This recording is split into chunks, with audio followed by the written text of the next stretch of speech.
Hello everyone, myself Piyushan Tandil, working as Assistant Professor in Electrical Engineering Department of Mahatma Gandhi Institute of Technical Education and Research Center, Navsari.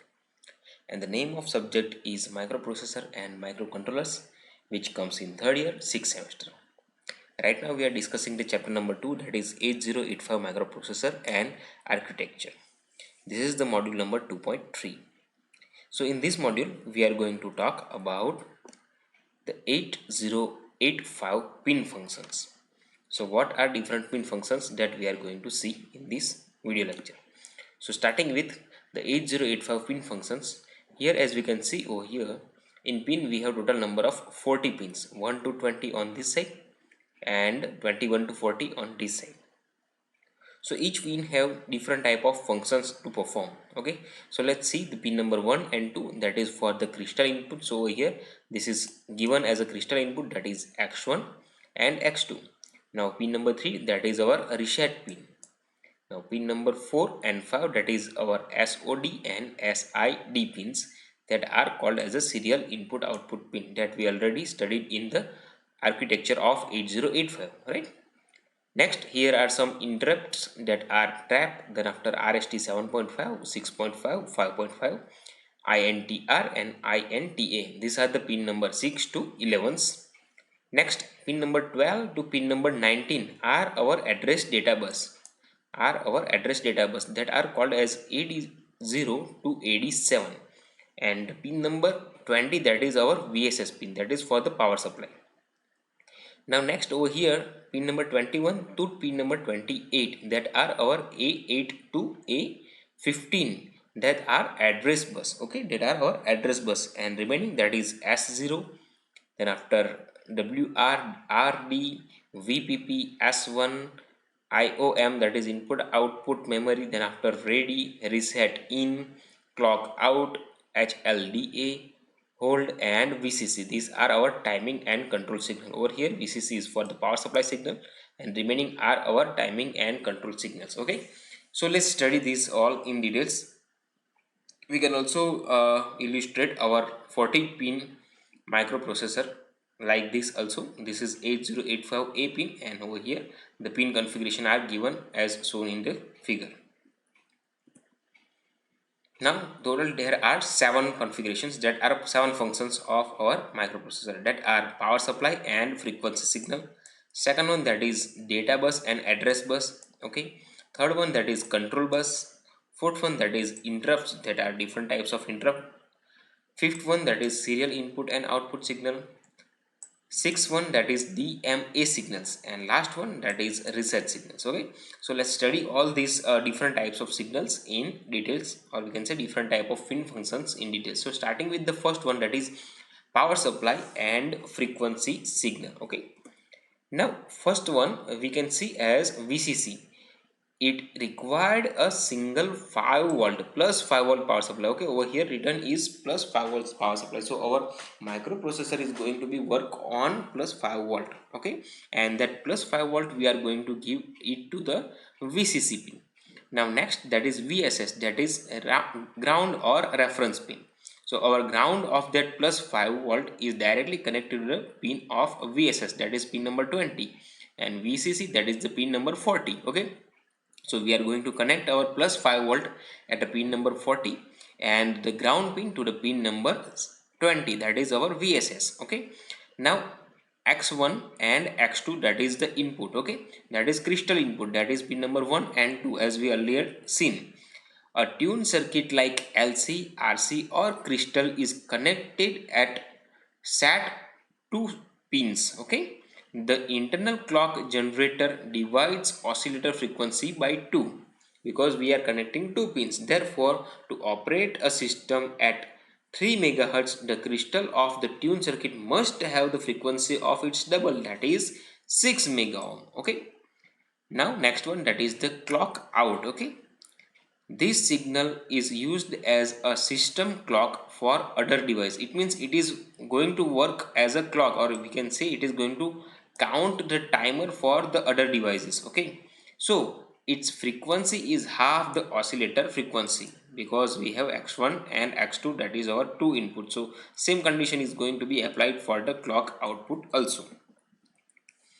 Now next, second one, that is data bus and address bus, that are pin number AD0 to AD7, that are input outputs. Okay, so the 8-bit data bus, that is D0 to D7, is multiplexed with the lower half, that is A0 to A7 of the 16-bit address bus during first part of the machine cycles. Okay, during first part of the machine cycles, let's say smaller 8-bit of the memory address or input output address appear on the buses during the remaining parts of the machine cycle, that is T2 and T3.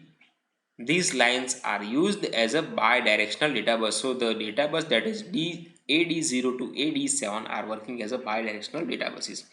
Next one, that is A7 to A15, that are the output pins, and thus the upper half of the 16-bit address appears on the address line. Thus these lines are excessively used for the most significant of 16-bit address lines. Okay. Next, that is the control and status signal. So ALE, that is address latch enable output. Over here we do not have the meaning of uh, arithmetic and logic unit, but it is the ALE, that is address latch enable. Now we know that the AD0 to AD7 lines are multiplexed and lower half of the address A0 to A7 is available only during T1 of the machine cycle. Now this lower half of this address is also necessary during T2 and T3 of the machine cycle to access specified location in the memory or input output port. Okay, so we require T1, T2 and T3 for all the memory location that need to be required. This means that the lower half of the address be latched in T1 of the machine cycles so that it is available throughout the machine cycles. The latching of lower half of the address bus is done by using external latch and ALE signal from the 8085. Now next one, that is read and write, that is RD and WR. So the low on RD indicate that data must be read. So whenever we are going to supply the low on RD, it is going to understand that the data must be read and selected memory located or input output port via data buses. The lower the value of WR indicate that data must be written. Okay, so whenever the value of WR is lower, at that time we can say that the data must be written into the selected memory location or input output port via buses. So these are the function of RD and WR. Next, that is IOM, that is input output memory, and S0 and S1, that is for selections.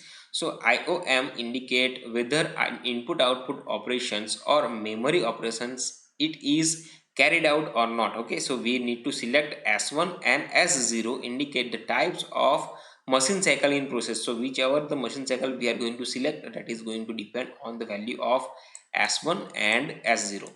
Now next one, that is ready, that is input. So it is used by microprocessor to sense whether a peripheral is ready or not for the data transfer. So normally whenever we are connecting some external device to our PC, at that time let's say the example of we are connecting external mouse to our PC, at that time it is going to say that your mouse is ready to use. That is the message pop up on the right corner, right? So that is the meaning of ready to use. That means the peripheral that we are connecting with microprocessor is ready to use. Okay, so if not, the process will wait. Okay, so we need to wait for some duration of time.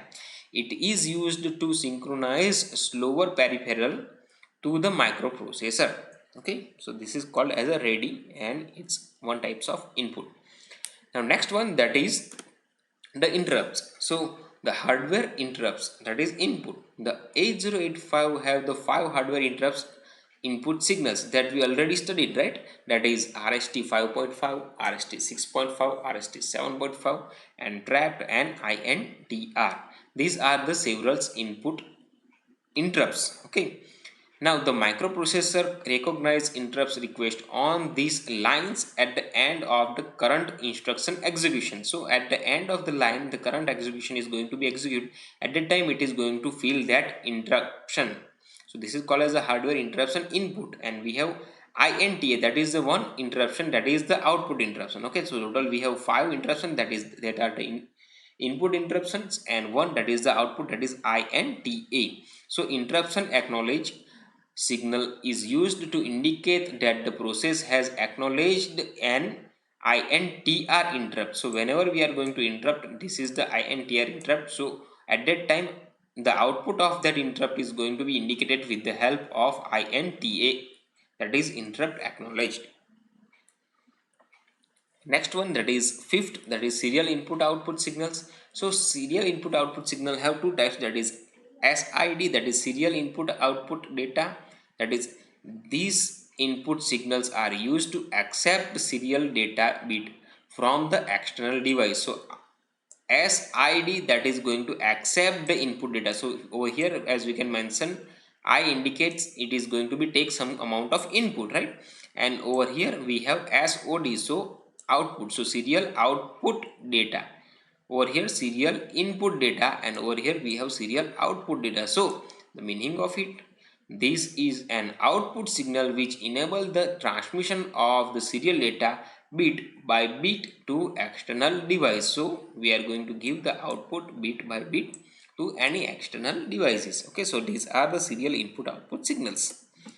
Next, sixth one, that is DMA signal. So hold and HLDA, these are our DMA signals. So hold signal is our input signal. So this signal is indicate that the another master is requesting for the use of address bus, data bus and control bus. So whenever we are going to get giving some amount of input at the hold, or we can say HOLD, at that time master is requesting for the use of address buses.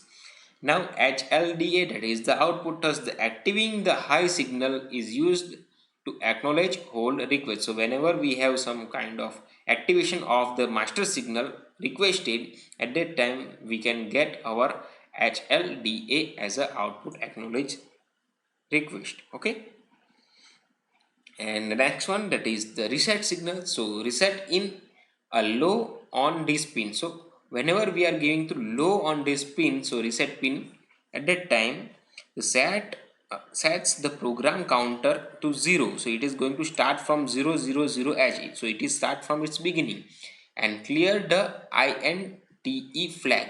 It is going to clear the INTE flag. So it is also going to be reset. Okay. Then after reset the interrupts enable the HLDA flip-flop. So whenever we have some amount of interruption in HLDA, at that time we can also reset its flip-flop. Then after the tri-states of that the tri-state, the bus, data bus, address bus and control bus. So it is going to reset all that data bus, address bus and control bus. Okay, so whatever the instruction is going to be executed, it is going to remain that, and it is going to reset, or we can say it is going to start from very beginnings. The effect of the context of processor's internal registers randomly. So it is going to affect the constants of the processor's internal. Okay, whenever we are going to reset it. So this is the reset in. So how we can give the reset in? By giving low to this pin. Now reset out, this is the active high signal, indicates that the process is being resetted. So whenever we send some type of high signal on the reset out, at that time we can say that the reset is going to be, the process of reset is going to be executed. This signal is synchronized to microprocessor clock and it can be used to reset other device connected to the system. So we can also reset other device connected to our peripheral or connected to our microprocessors. Now here are some of the GTU examples or questions that are already asked in exam. So please note this down, all these questions regarding to your exam, and these are the important questions. Okay, that's it for this video lecture, and if you find any kind of query, then please ask me in comment section. Thank you.